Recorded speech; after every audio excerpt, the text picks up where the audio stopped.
Just try to imagine for a moment that the entire world we live in is actually functioning like one incredibly massive global group chat consisting of over 200 different countries. However, in this digital space, there is absolutely no central admin. There is no ultimate boss in charge of everything, and there is simply no one with the power or authority to actually force any of the participants to follow the established rules or regulations. My friends, that is exactly what international law represents. Today, we're taking a deep dive. We're dissecting the wild and unpredictable world of it all. The unpredictable and chaotic and intensely dramatic landscape of international law. The challenges, its historical origins and where it first comes from, the core objectives it tries to achieve, and how it actually functions and works in real life within a practical setting. You should definitely stay until the very end because it could completely change your entire perspective on the world of global politics and international affairs. Let's get started. The challenges of international law.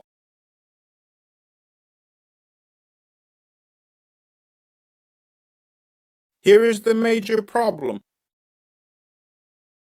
Currently in our world, there is no single global government with any real or substantial power. No world police. Rules are strictly enforced. This typically only happens when countries actually feel like reaching an agreement.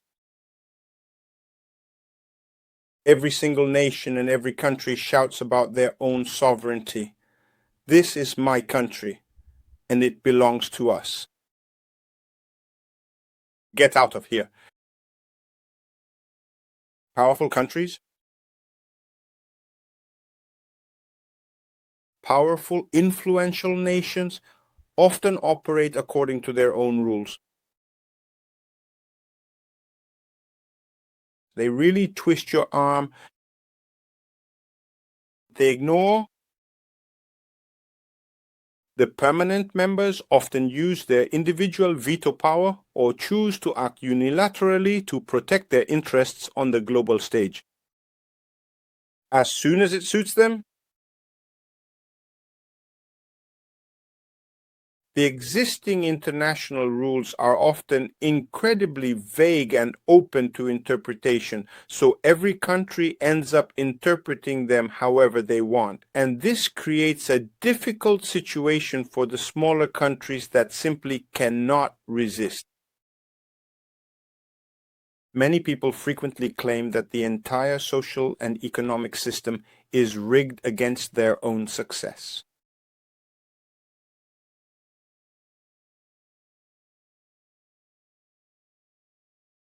It is just like officiating a competitive professional soccer match.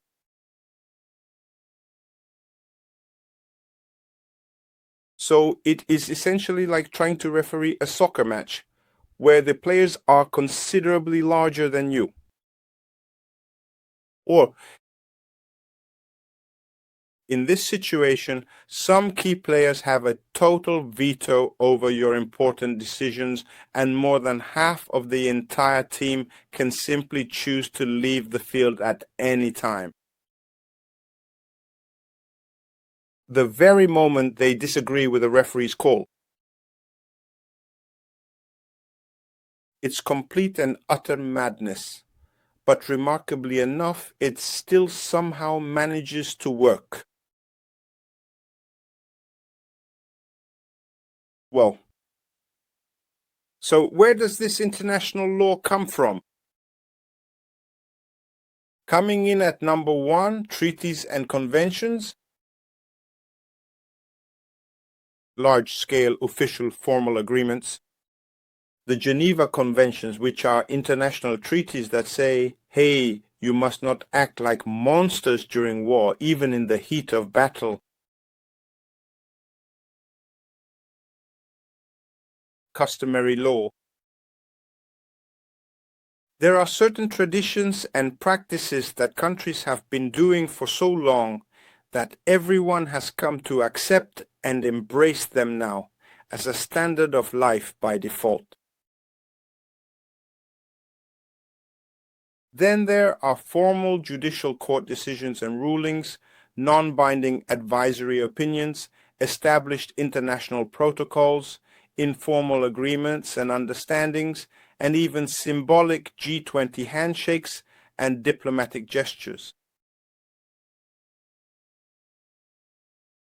Agreements reached by the Security Council, every bit of that really adds up. Global international organizations, most notably the United Nations, work tirelessly to establish and spread universal standards across the globe, covering everything from the promotion of fair and free trade agreements to the strict international ban on the use of deadly chemical weapons in modern warfare. And to proliferation, nuclear. So it is not merely a single static rule book, rather it is a dynamic, living, and constantly evolving system that grows over time. So what exactly is the purpose of all of these complex regulations? What is international law really trying to achieve at its very core? Well, now, ladies and gentlemen, international law fundamentally aims to establish order and stability within our often chaotic world. Furthermore, international law strives to promote peace, collective security, and social justice while encouraging meaningful cooperation among nations across the globe.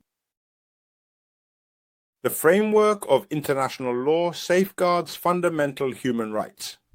International law, it provides various nations around the globe with essential predictability because the world we live in today is constantly evolving. So, international law once again provides various nations with a vital sense of predictability so that the world isn't in a state of total and absolute global chaos, facing unpredictable and disruptive surprises every single week. Essentially, international law represents humanity's most sophisticated and collective attempt to fundamentally replace the ancient doctrine of might makes right. It is a system built upon established rules and the continuous process of making law through consensus. Once again, we must recognize that international law is the best effort of our species to move away from the theory that power dictates justice, replacing it instead with a comprehensive theory of law that ensures fairness and stability for all nations across the globe. These rules are what establish the law.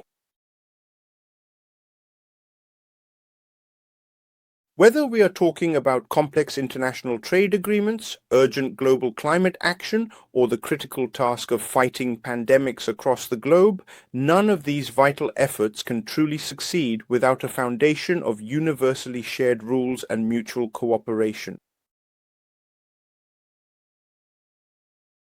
Now, here is the main difference. You need to understand there is hard law. These are highly specific and clear rules, meticulously written with binding and enforceable legal obligations. You should think of it as being much like a formal international treaty. And there is the right. Soft.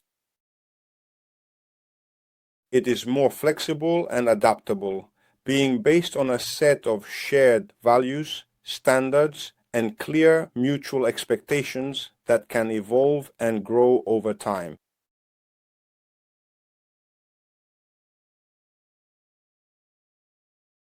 Conflicts are resolved through diplomatic discussions and by being the use of international courts or negotiations. Everything is based on consensus. The enduring spirit of global multilateralism remains essential, combined with a profound sense of hope for our shared global future. Not one person. You don't have to handle this by yourself. So one might ask, is the system of international law truly perfect? The answer is quite simply, absolutely not. International law is imperfect, sometimes weak, and powerful countries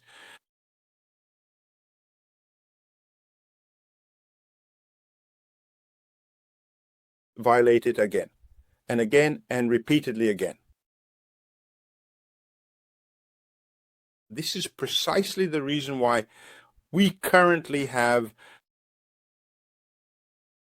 there is a significantly greater level of global cooperation today than at any other point in all of human history. So, would you honestly rather choose to live in this current world governed by these imperfect international rules, or would you instead prefer to exist in a completely chaotic world with no rules at all to guide our actions? Does international law? Are you truly destined to save the entire world from its fate, or is this object really just a simple, empty box of a disorganized collection of suggestions for those who hold significant power, which somehow still manage to prevent complete chaos?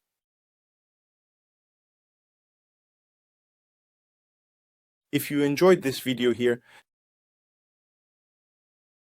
please like this video, subscribe to the channel, and turn on the notification bell.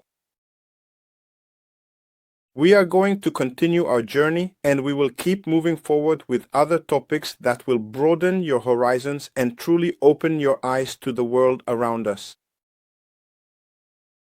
Make sure to share this video with all of your best friends. Right now,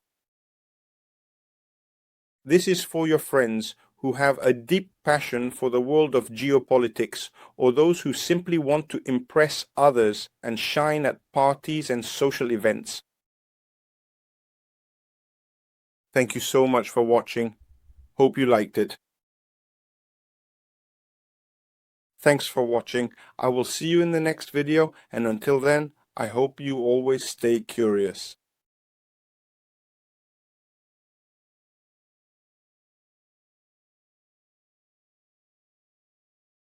Alone. If you want to gain a deeper understanding of these complex underlying mechanisms, the complex hidden layers beneath official public statements, the actual strategic bargaining chips between nations, the roles of intermediaries, and how to decode complex signals accurately. This is exactly what my hidden diplomatic framework, let me rephrase that. This is exactly what my hidden diplomatic framework explores in great depth and detail. It provides a unique perspective on the subtle nuances of international communication and offers a strategic roadmap for navigating the most challenging and intricate negotiations. It is titled How Diplomacy Actually Works Behind Closed Doors and explores global politics. Yes, it certainly is. This is a comprehensive and highly detailed premium workshop guide, which is now available for your immediate digital download and instant access. It includes a sophisticated 3-layer framework designed to help you clearly distinguish between public, operational, and shadow dynamics, as well as the 5 fundamental currencies of real-world negotiation. You will also receive a specialized signal decoding chart to accurately interpret complex diplomatic language, along with robust verification tools, discrete communication channels, and a complete, exhaustive set of diagnostic sheets. to systematically evaluate and thoroughly analyze any crisis situation you may encounter.